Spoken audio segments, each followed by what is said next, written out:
selamat datang di Perguruan Tinggi Universitas Ahmad Yani Banjarmasin. Bismillahirrahmanirrahim. Assalamualaikum warahmatullahi wabarakatuh. Perkenalkan, nama saya Elva Santiwiduri, dosen Fakultas Teknik, Prodi S1 Teknik Sipil, Universitas Ahmad Yani Banjarmasin.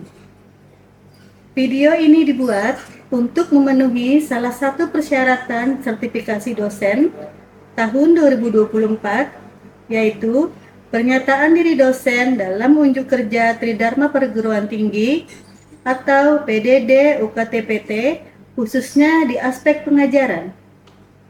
Pada kesempatan ini, saya akan menjelaskan mengenai salah satu mata kuliah yang saya ampu, yaitu mata kuliah Menggambar Rekayasa. Berikut adalah outline untuk pemaparan saya. 1. Deskripsi mata kuliah. 2. Capaian pembelajaran yang terdiri dari CPL, CPMK, dan sub-CPMK.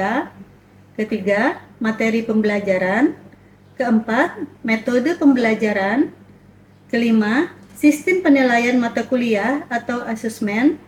Keenam, rekaman proses pembelajaran tatap muka. Menggambar rekayasa adalah mata kuliah wajib di semester 1 dengan bobot 2 SKS dan kode mata kuliah TSP 171. Bahasa pengantar yang digunakan adalah bahasa Indonesia. Deskripsi mata kuliah ini adalah menyajikan pembelajaran tentang teori gambar di bidang teknik sipil, di antaranya peralatan menggambar teknik, format, garis, huruf, skala, kop atau kepala gambar, notasi dan ukuran, proyeksi, cara menggambar bangunan rumah sederhana seperti denah, tampak, potongan, serta struktur bawah dan struktur atas bangunan sederhana.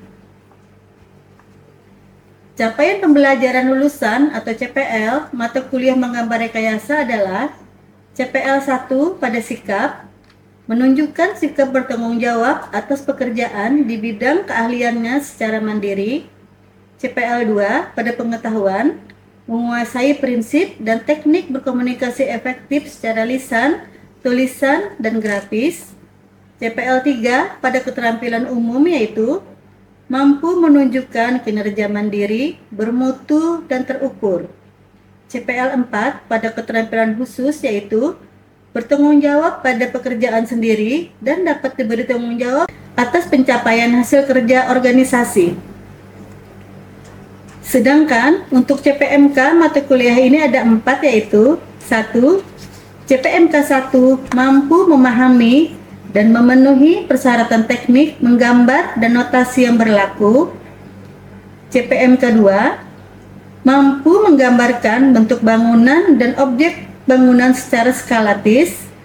CPMK 3 mampu menggambarkan bangunan rumah sederhana pada gambar secara manual sesuai kaidah dan tata cara gambar teknik. Sedangkan CPMK 4 adalah mampu menggambarkan gambar arsitektural dan struktural pada konstruksi bangunan rumah sederhana. Dan CPMK ini terbagi lagi menjadi 14 sub CPMK yang bisa dilihat pada gambar di samping. Materi pembelajaran pada mata kuliah ini adalah 1. Teori dasar menggambar rekayasa. 2. Perlengkapan menggambar. 3. Garis, huruf, dan angka standar. 4. Format kertas dan kepala gambar. 5. Skala dan ukuran. 6. Simbol dan notasi pada gambar. 7. Gambar proyeksi. 8. Gambar komponen bangunan rumah sederhana. Salah satu pustaka utama yang digunakan pada mata kuliah ini adalah buku ajar Menggambar Rekayasa, pengarang H. Palipu dan Taufikur Rahman, penerbit Galeri Buku Ajar tahun 2023. Sedangkan salah satu pustaka pendukung yang digunakan adalah modul kuliah Menggambar Rekayasa dan Tugas oleh Siluh Putu Nata Pramedewi tahun 2019. Perkuliahan dalam 16 pertemuan terbagi menjadi 14 pertemuan pembelajaran materi dan latihan, 1 pertemuan ujian tengah semester atau UTS, 1 pertemuan ujian akhir semester atau UAS.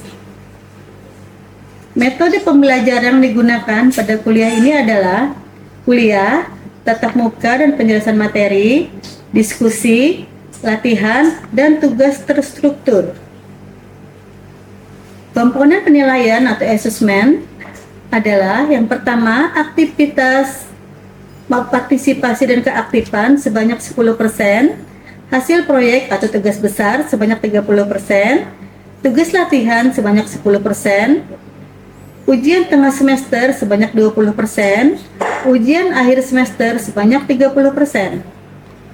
Sedangkan sistem penilaian range nilai berdasarkan nilai standar akademik yang berlaku di Prodi Teknik Sipil Fakultas Teknik Universitas Ahmad Yani dan evaluasi dari tercapainya CPMK. Berikutnya, saya akan menyajikan video pembelajaran tatap muka di kelas pada salah satu pertemuan mata kuliah menggambar rekayasa. Selamat menyaksikan. Assalamualaikum warahmatullahi wabarakatuh. Waalaikumsalam warahmatullahi wabarakatuh. Selamat siang semua. Siang, Bu. Apa kabar kalian hari ini? Baik. Alhamdulillah. Hari ini adalah pertemuan kita yang ke-9, yaitu pembahasan mengenai menggambar denah. Sebelum kita memulai perkuliahan, kita membaca doa dulu agar diberikan kelancaran dalam kegiatan ini. Doa dipimpin oleh Gani, silakan memimpin doa untuk teman-temannya.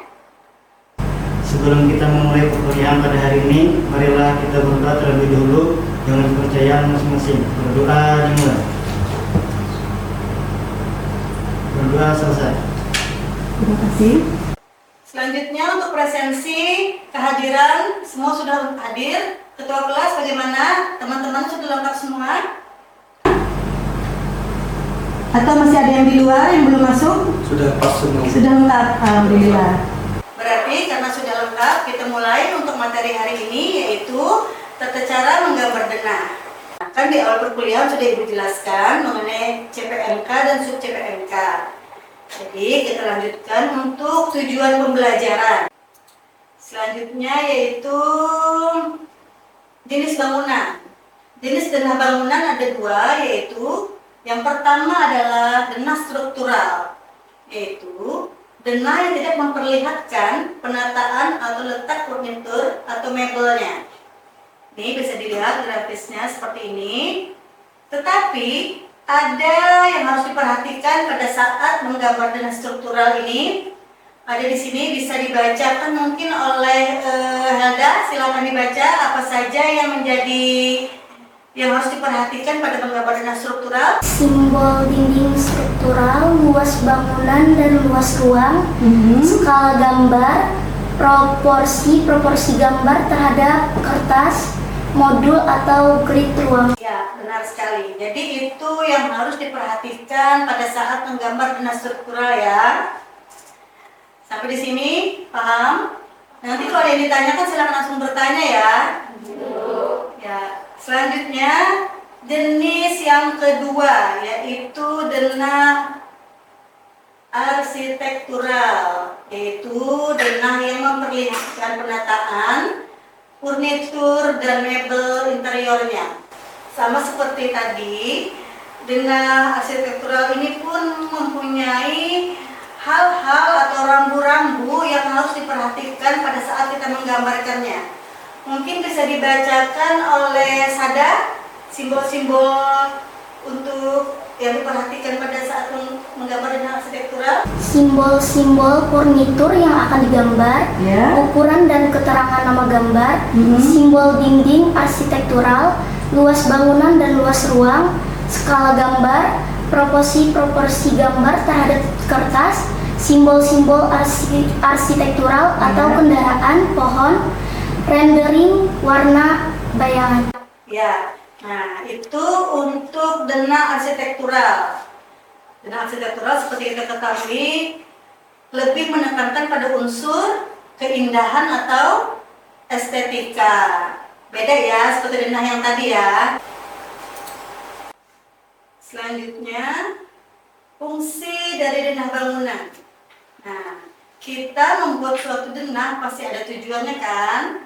Jadi, pada denah ini tujuannya adalah untuk mengetahui sirkulasi ruang, dimensi atau ukuran ruang, elevasi lantai, letak pintu dan bukaan, isi ruang, karakter objek bangunan, dan memperlihatkan hubungan ruang dan organisasi antar ruang, serta sistem utilitasnya.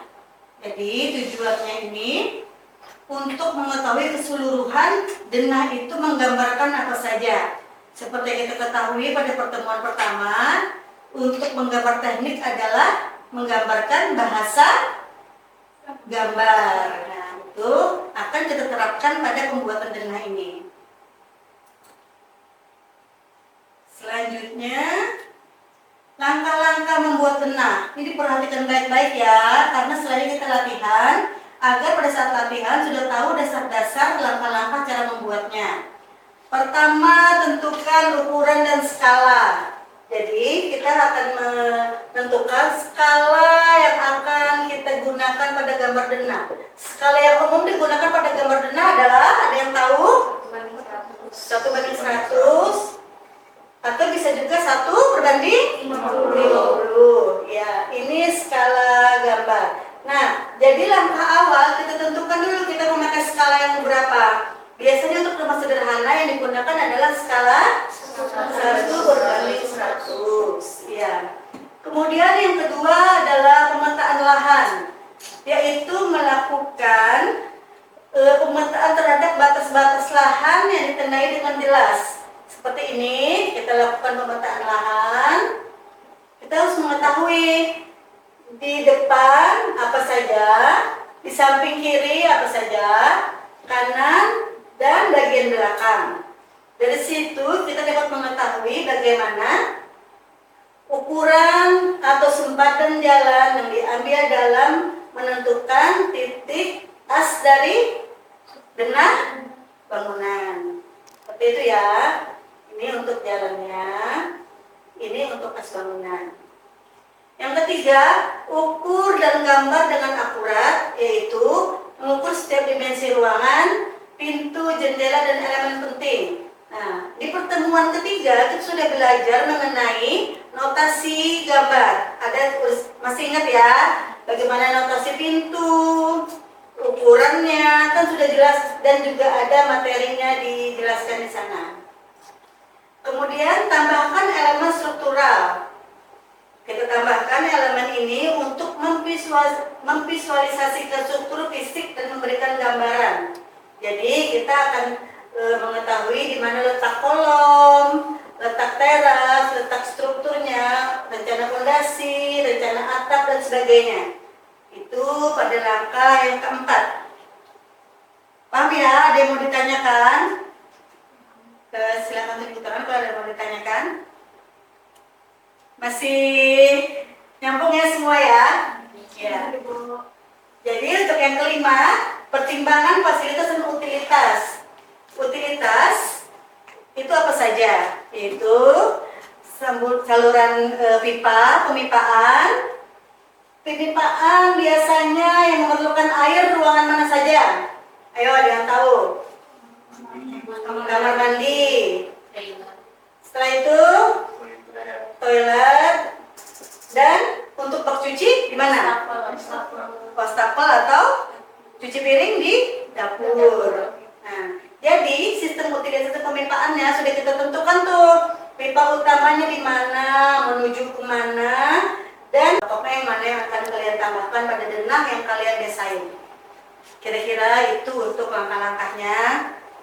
Bu harap mengerti ya, karena kita sudah yang ke-9. Sebelumnya sudah Ibu jelaskan juga. Jadi ini kita akan mengaplikasikannya.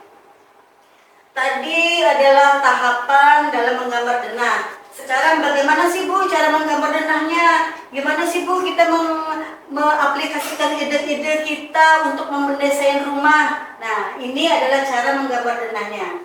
Yang pertama yaitu bisa dibacakan untuk yang pertama cara menggambar denah. Mengumpulkan dan referensi, langkah paling awal dalam membuat denah rumah sederhana ialah mengumpulkan referensi. Tentu Anda tidak bisa merancang tata letak ruangan tanpa ada inspirasi. Jadi, kumpulkan dahulu referensinya. Referensi ini bisa diperoleh melalui majalah, arsitektur, dan desain. Mengunjungi pameran perumahan, jalan-jalan, bertemu ke rumah kenalan, atau browsing di internet. Jangan hanya berfokus pada satu referensi. Ya, benar sekali. Ini adalah ide awal dalam membuat atau mendesain sebuah denah. Jadi kita mengumpulkan ide, bisa melihat referensi dari internet atau dari majalah-majalah arsitektural. Ini salah satu majalah yang cukup terkenal ya, Idea, dengan gambar-gambar yang kekinian. Itu Ibu rekomendasikan untuk referensi kalian dalam menggambar denah. Yang kedua yaitu memilih model hunian. Langkah kedua bisa dibacakan oleh ya silakan Sipa. 2. Memilih model hunian. Langkah berikutnya dalam membuat denah rumah sederhana ialah menetapkan modelnya. Maksudnya Anda perlu menetapkan ingin model rumah 1 lantai, 2 lantai, atau bahkan lebih. Sebab setiap model akan memerlukan rancangan berbeda. Ya, terima kasih. Ini adalah hal yang sangat penting. Karena dengan kita menentukan model hunian, kita akan bisa melanjutkan ke tahap selanjutnya. Misalnya pada saat pembelajaran kita ini yaitu untuk menggambar rumah sederhana. Berarti yang kita cari referensi adalah penggambaran rumah sederhana. Biasanya tipe berapa? Ada yang tahu untuk rumah sederhana?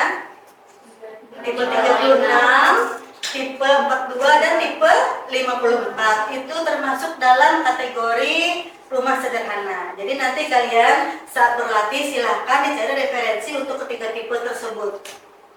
Yang ketiga adalah caranya riset keperluan setiap ruang. Jadi ketika hendak merancang denah rumah sederhana, jangan lupa memperhatikan keperluan setiap ruangannya. Pastikan kebutuhan dasar Anda terpenuhi. Misalnya ketika menggunakan ruang rias, tentu kita mempertimbangkan untuk posisi, untuk areanya. Nih, kita sketsa dulu.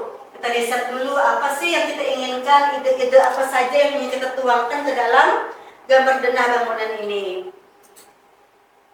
Kemudian yang kelima, menentukan jumlah ruangan. Ini juga tidak kalah penting ya, karena dari menentukan jumlah ruangan kita dapat menggambarkan dan dapat menentukan ukurannya dulu secara kasar. Kira-kira ini sesuai nggak dengan lahan yang kita punya? Kira-kira sesuai nggak dengan keinginan kita memiliki ruang tersebut? Nah, untuk menentukan jumlah ruang, penjelasannya mungkin bisa dibacakan oleh Ain, mungkin bisa dibacakan untuk menentukan jumlah ruangan. Menentukan jumlah ruangan, kita perlu membuat daftar mengenai jumlah masing-masing ruangan, mulai dari jumlah kamar tidur, dapur, kamar mandi, garasi, ruang tamu, dan lain sebagainya. Anda juga perlu mempertimbangkan aktivitas yang selalu dilaksanakan di dalam rumah, misalnya menonton TV, makan, ruang bermain, dan lain-lain. Ya, bagus. Terima kasih Ain. Jadi dari menentukan ruangan ini, kita dapat menggambar secara kasar dulu. Kita dapat membagi-bagi dulu apa sih yang kita perlukan. Nah, dari sketsa tersebut, langkah selanjutnya adalah menyesuaikan ukuran lahan dan ruangan. Nah, ini tidak kalah penting ya, karena ini kita menyangkut ke rencana anggaran biayanya. Jadi ketika membeli tanah kosong, luas sudah kita ukur, sehingga kita dapat membayangkan berapa ukuran yang bisa kita terapkan pada lahan tersebut. Selanjutnya yaitu menentukan zonasi. Zonasi itu seperti apa ya? Area. Jadi area publik, tahu publik untuk umum berarti di depan rumah. Apa area publik? Teras publik yang boleh, ruang tamu, itu adalah area publik yang artinya orang lain atau umum bisa masuk selain selain dari penghuni rumah tersebut. Sedangkan area privat tahu ya, privat artinya Kamar. nah, kamar itu hanya orang yang penghuni rumah tersebut yang bisa masuk. Jadi itu kita bedakan menjadi donasinya. Biasanya yang umum di depan, ini teras, kemudian ruang tamu, privat. Kemudian untuk yang ruang keluarga itu termasuk zona apa? Itu adalah termasuk zona umum juga, karena kan seluruh anggota atau tamu pun bisa masuk ke dalam situ. Setelah menentukan donasi, kita menciptakan sketsa rumah. Nah, ini kita sudah masuk sketsa denah, kita sudah masuk ke penggambaran. Nah, jadi nanti ini yang akan kalian lakukan ya. Tadi dari yang awalnya kita membuat donasi tanpa pintu, tanpa jendela. Sekarang kita bikin di mana letak posisi pintunya, letak posisi jendelanya. Jadi sudah kelihatan bayangan denahnya lah seperti itu ya. Itu menciptakan sketsa denah. Yang selanjutnya yaitu menuliskan nama ruangan. Nah, ini sangat penting sekali. Jangan sampai denah kalian nanti kosong, tidak ada penjelasan nama ruangannya. Jadi kita yang membaca pun bingung ini ruang apa gitu ya. Makanya di dalam tugas Ibu selalu menjelaskan bahwa menulis ruangan harus ada. Kalau tidak akan Ibu nilai, karena Ibu tidak tahu ruangan apa yang akan kalian gambar. Jadi jangan ketinggalan untuk menuliskan nama ruangan. Selanjutnya yaitu menghadirkan detail. Nah, ini kayak tadi denah arsitektural, ada mebelnya, penggambaran perabotnya. Ini agar terlihat gambar lebih nyata, lebih real, dan lebih estetika. Jadi disesuaikan, ini untuk area kamar tidur, ini ada meja rias, ini ada kamar tidur gua, ini ada nakas, ini posisi pintu di sini. Jadi Ibu harapkan nanti pada tugas kalian lengkap seperti ini ya, jangan ada yang kurang. Oke, karena tugasnya lama ya, ingat gak kapan dikumpulnya? 2 minggu lagi ya, ingat. Selanjutnya menghadirkan tekstur sebagai pembeda. Tekstur tahu ya. Nah, ini pada contoh yang Ibu buat adalah ada blok hitam. Berarti itu adalah dinding pembatas. Jadi nanti pada gambar kalian, rendering, misalnya pada lantai keramik, berarti kotak-kotak petak-petak gitu. Ini lantai keramik berarti seperti ini ya, renderingnya. Nah, ini kita jadi bisa membaca, oh ternyata denahnya lantainya adalah dari keramik, seperti itu. Semakin jelas notasi, semakin bisa gambar dibaca. Nah, oke, jadi untuk penjelasan sampai di sini ada yang mau ditanyakan atau mau langsung latihan dan diskusi saat latihan saja. Masing-masing bisa mengaplikasikan denah yang diinginkan. Kita langsung ke latihan aja kali ya, biar tahu ngerti enggaknya, kendalanya di mana, atau ada yang mau ditanyakan pada saat latihan. Oke, ya. Kita siap untuk latihan. Silakan keluarkan alat gambarnya. Keluarkan gambarnya. Ingat tahapan yang pertama yaitu apa tadi? Ya, ini akan Ibu buka kembali. Untuk kalian tahap pertama dalam menggambar denah. Nah, yang ini. Mencari inspirasi dulu, ide rumah sederhana mau seperti apa? Ada nggak ide di kepala kalian ingin seperti apa? Rumahnya, denahnya. Tadi kan bisa referensi tuh, atau sudah ada ide tersendiri, atau mau cari referensi, silakan.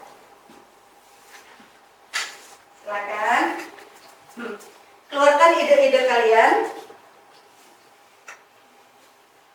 atau yang sudah ada bayangan-bayangannya, silakan. Sepertinya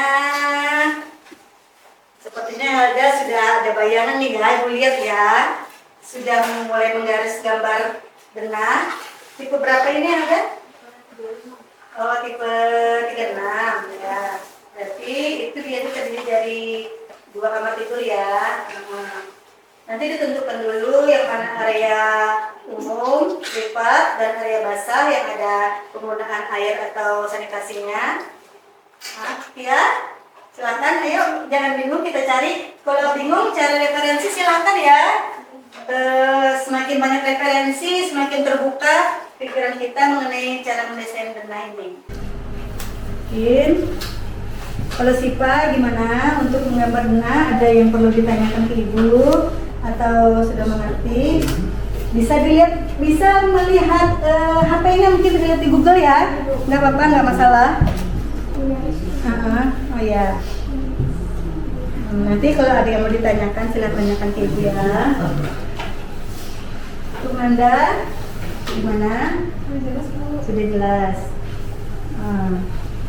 Ingat ya, kelengkapan gambarnya itu notasi dan struktur itu harus ada. Penggambaran nama ruangan itu harus ada juga, jangan ditinggal. Silakan kalian berkarya yang sebagus mungkin. Nah, terusin gimana? Ada masalah? Ada yang bisa bantu? Oke ya. Bisa lihat HP-nya untuk di Google kalau ada kendala atau yang punya gambar kerja dari teman atau yang sudah pernah bekerja di konsultan ada punya gambar, silahkan dibuka bebas ya.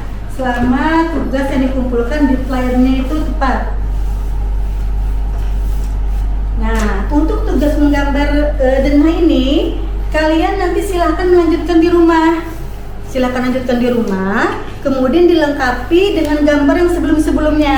Masih ingat kan gambar kemarin yang Ibu yang harus dilengkapi, yaitu gambar denah dan lainnya, itu nanti dikumpulkan jadi satu untuk menjadi tugas besar.